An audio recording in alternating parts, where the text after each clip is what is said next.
for more discussion on the very first congressional speech President Trump of the United States gave and what that means for his presidency and therefore the rest of the world. I'm joined here, Beijing studio, Hailin from the National Institute of International Strategy at the Chinese Academy of Social Sciences. Meanwhile, joining us in Washington, D.C., Robert Moran, partner with the global advisory firm Brunswick Group. Meanwhile, Steve Pruitt, a managing partner at Watts Partners and also an expert on congressional legislative and public policy. Gentlemen, welcome to our program. Hours ago, we were all listening to what President Trump, for the very first time, tried to put out his plan of governance for at least the first year. Here is what he has been saying about so-called the American greatness. Let's listen in. What we are witnessing today is the renewal of the American spirit. Our allies will find that America is once again ready to lead. Free nations are the best vehicle for expressing the will of the people, and America respects the right of all nations to chart their own path. My job is not to represent the world.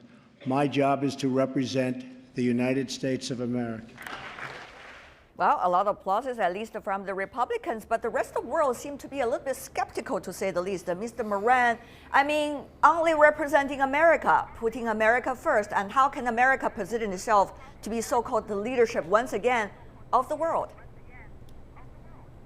Well, what you're seeing here is a reversion to the Republican Party that you saw between the 1860s and the 1920s. Nationalistic, populist, focused on building the country, infrastructure spend, and protectionist to some degree, trying to protect domestic industry. That was a very strong political formula for the Republican Party in that period of our history. And what you've seen last night is a reversion to that. The Republican Party transitioned to an international party in the late 40s, early 50s. And Trump is actually taking it back to an earlier version. Mr. Moran, I can tell you are saying in a very diplomatic way your real thoughts about the president that you have. Let's go to Mr. Pruitt. Without being sarcastic, I mean, let's just talk about the fact checks, because those are important, I guess, with this administration. 50,000 factories, President Trump said, being lost to China since China joined the WTO from the United States. And he also talked about the rest of the world, in a way, has been in debt to the United States. For example, 1/4 of the manufacturing jobs of the United States since NAFTA has gone because it's the neighbors that took it. Mr. Pruitt, has the rest of the world owed the United States? How is the president going to be the leader of the world when saying, all of you are in debt with me? Well, I think first and foremost, what he has stated is a very simplistic view of the situation, and many of the facts do not line up with his description. Automation, technology, changes in the global economy have had a much greater impact than in the case of bringing China into the WTO, than we've seen in other corners. Secondly, I would suggest to you that what he has established, quite frankly, are some tangible benchmarks against which people from all political persuasions and all perspectives are going to now be able to measure him by. He talked about thousands of factories being renewed and opened and tens of thousands of jobs coming back. We keep those statistics. We'll be able to follow those issues very closely, and we'll be able to determine whether there's any reality with his rhetoric. Okay, let's go into some of the specifics. I still stick with the American guests because this is their economy we're talking about here. For example, about tax cut. Mr. Moran, how much can the administration be able to do with the tax cut? What extent? How much percent? Given the fact that you don't want to be too much in debt while you are building your own infrastructure. You're already having huge deficit. So what is the number? Well, it's an interesting discussion. There are multiple plans being sort of floated around Washington at the moment, and many different theories. One early theory was that there would be a cut in the corporate tax rate and a one-time sort of amnesty for American corporations to bring foreign earnings back to the United States and have them taxed, and that money then would be used for infrastructure. I haven't heard as much of that recently, but it's an interesting idea. I've said this the last couple days, though. If you look at tax policy in the United States and you want to create jobs, it's smarter to actually focus on small and mid-sized businesses, because in the United States they do most of the hiring. Now, if you actually look at the economic policies he's talking about, you could get stronger growth out of these policies if you cut corporate taxes, if you have regulatory certainty where you're not adding new regulations, Right. if you spend more on infrastructure, you should be able to prime the pump and grow the economy a bit. Okay. We'll have to see, but he has majorities in Congress. He can theoretically push through some of these bills, and I think the speech last night emboldened his supporters on Capitol Hill. One other thing is whether he is really kicking the ball to the court of the Congress for them to, in a way, make more efforts. And also, he has a big card in his hand because the unemployment rate, when he comes into the office, is already getting much better than it used to be. When President Obama, I'm not a Democrat, I'm just saying the truth here. The unemployment rate now is 4.8%. Back in the year when Barack Obama first addressed the Congress, the unemployment rate in February 2009 was 8.3%. Without being partisan, Mr. Pruitt, how could you judge? I mean, that's an interesting question, isn't it? That whether policy are working or actually the economy is already going upward, employment already coming back. Anyway. Well, certainly employment is already coming back, and the attempt by the administration most recently to claim the uptick from last month after only being in office for a month is, shall we say, entertaining at best. I would suggest to you, though, that there are some pretty fundamental issues and problems that this administration is going to have to confront in terms of getting this policy through Congress. First and foremost, you have to understand we have 4 Republican parties playing in America right now, 3 in the House, and then you've got the Senate Republicans.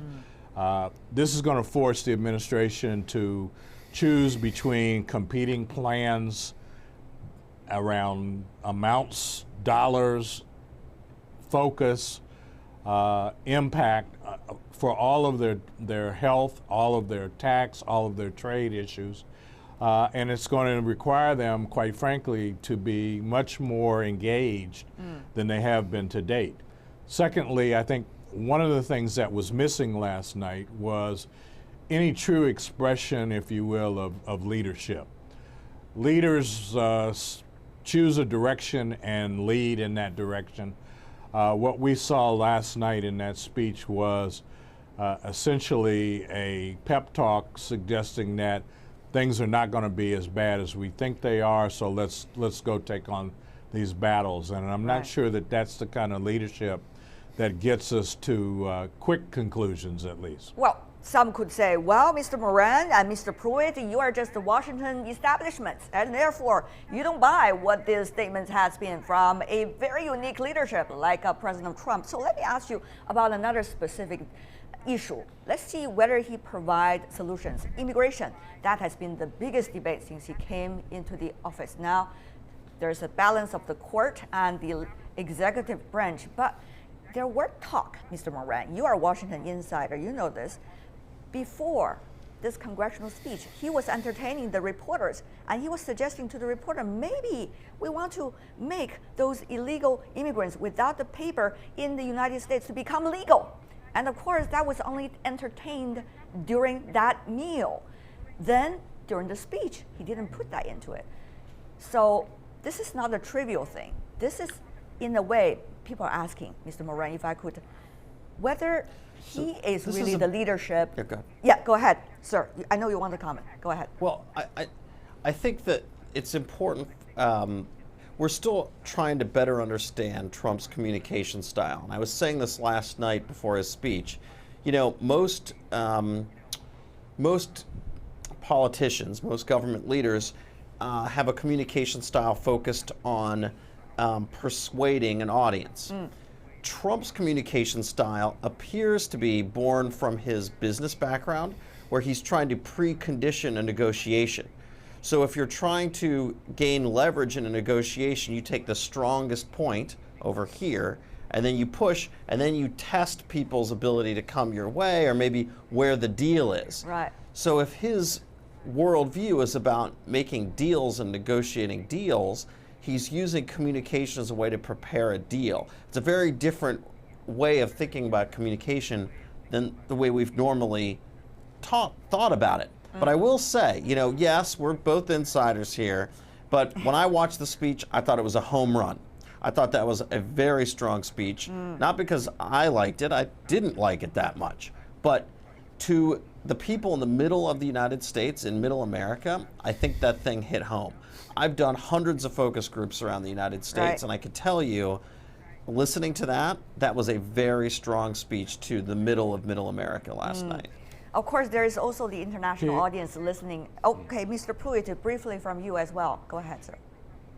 Well, I was just going to make the point that, and I've made this point in discussions with you previously about Donald Trump is a transactional guy. He's not a politician, he's not a diplomat, he's focused on transactions. And the whole discussion that we're seeing unfold now about immigration policy, for example, is a transactional one in that here's one issue, here's another issue, and as my colleague here has pointed out, he's market testing these ideas to try and then come up with a policy that essentially represents consensus. Right. And that's new, that's unique for DC. It's going to be interesting to see how it plays out. It's not only interesting to DC, but also to capitals around the world. Mr. Ye, you have been tentatively listened to your two other Learned colleagues much. while they provide their arguments about what kind of leadership it is. So, from your perspective, should President Trump's words be listened? Yeah, of course. Should you take it seriously or only looking at the actions because he's testing all the time? No, I think that any word from the United States president should be listened because, after all, it's the most strong country and the strongest country in the world.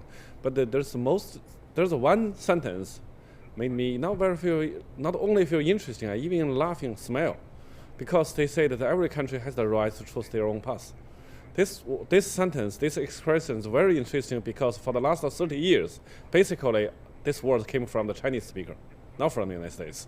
So this means they were funny that this word, if we carefully make the observation or research on this sentence, we will notice that there is two essential principles. One, according to this word, no any country morally higher than others. So all the countries morally are equal. Okay. But this are good things we would like to hear, and we would like to see President Donald Trump take this very seriously. Wow. But there's another principle following this, that's no any other country's interest is higher than others.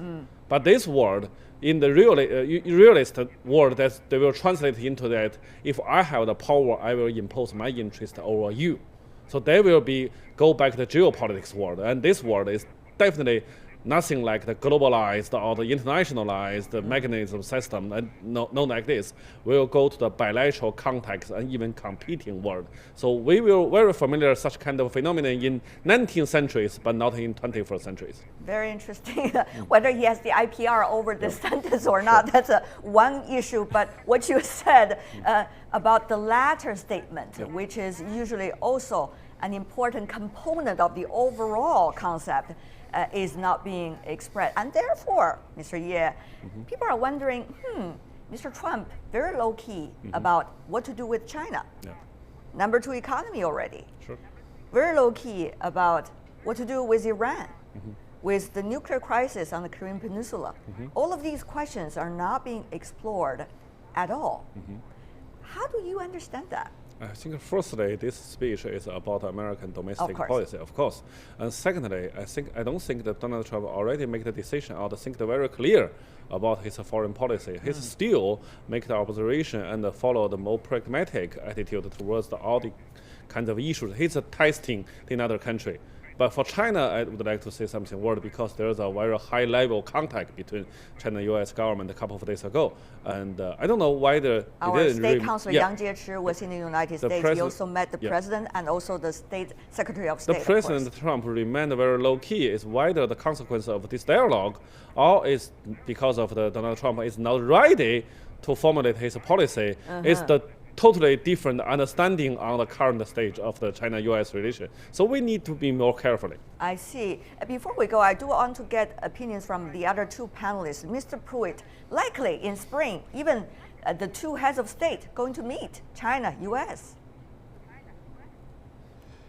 Well, I understand that they will meet, and I think that it is a good thing that they do. What I think our international friends have to focus on is an understanding that first and foremost, Mr. Trump has already started running for re-election for 2020. He's had his first rally.